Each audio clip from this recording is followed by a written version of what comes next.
So as much as I love gaming and creating gaming related videos, there's always that side of me that craves to share my passion for filmmaking. Luckily, the two kind of go hand in hand in a way, but at the same time, no matter what type of content I create, I really hope that both of my passions in life just shine through my videos. Better yet, I hope they radiate through my videos. No name pun intended.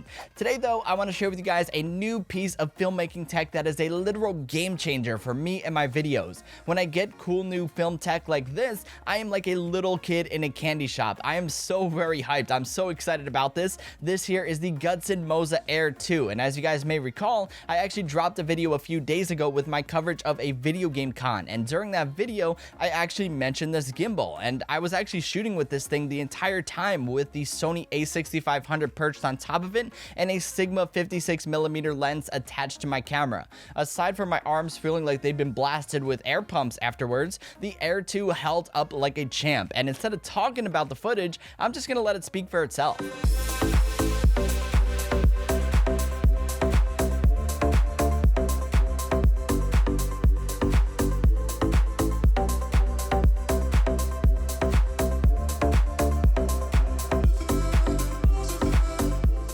What actually makes this gimbal special compared to others is that it can hold cameras up to 9.2 pounds, which makes it possible to mount professional grade cameras on here. In short, the Air 2 is aimed at professional filmmakers, and you'll probably be surprised to find out that I have actually been using this gimbal a lot to capture those buttery smooth pans that you all know and love in my videos. The most recent example of the Moza 2 in action is my review of the new Sennheiser Momentum Wireless 3 headphones. These slick product shots used to all be done by hand with a fluid head tripod, but now that I have a high-tech gimbal like this here in the studio, why should I continue to break my back and break a sweat? With the Air 2, I just literally plant it on the ground or mount it to a tripod and remotely control it with the joystick or the companion app on my phone. Sometimes the sensitivity or the movements are a little too quick for my liking, so if that's the case, I can easily adjust those settings on the gimbal itself or right in the companion app, so it's actually pretty convenient no matter what situation you find yourself in.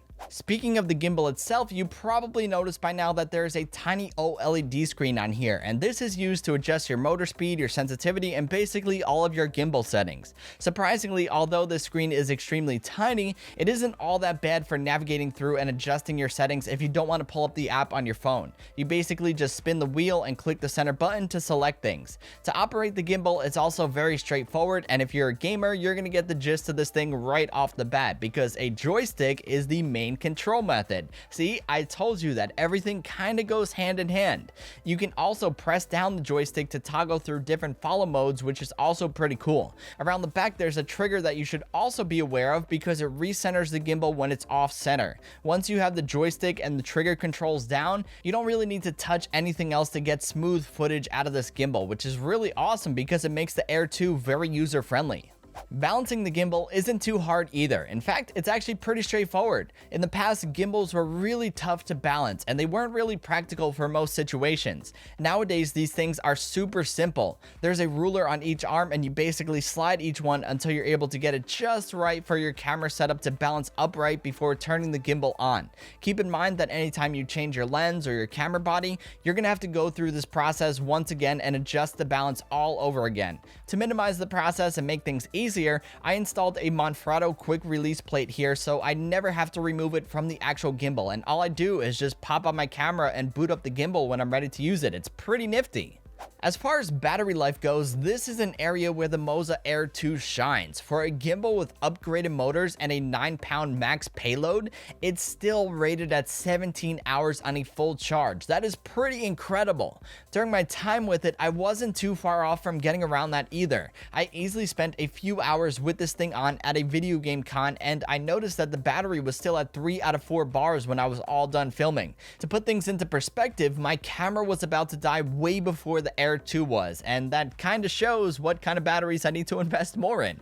Now, although the Air 2 is an excellent gimbal, it is far from perfect, and I do have a few gripes with it. For one, this thing is heavier than other gimbals in its price range, and with Air in the name, you would expect this thing to be fairly light, but it isn't. Two, it uses removable batteries, which one, adds to that weight, and two, resemble AA batteries. So you remember the days of fiddling with 4 batteries to make something work? Yeah, those days are going to come back to haunt you with this gimbal. In the next model, I would really love to see there be a rechargeable battery that you just snap right in the grip and snap right out whenever you need to like recharge or just get going with this gimbal. That would really be great. Other than those manageable gripes, the Moza Air 2 is an excellent gimbal with excellent build quality and super battery life. If you're in the market for a new gimbal, I can't help but recommend the Moza Air 2 to any filmmaker looking to up their game and get some crispy clean shots. Alrighty guys, so there you have it. I hope you guys enjoyed this video and found it helpful. If you did, be sure to give it a thumbs up and hit that subscribe button because it always helps out the channel. And until the next one, I'll catch you guys later. Get out there, go make some cool things. Peace.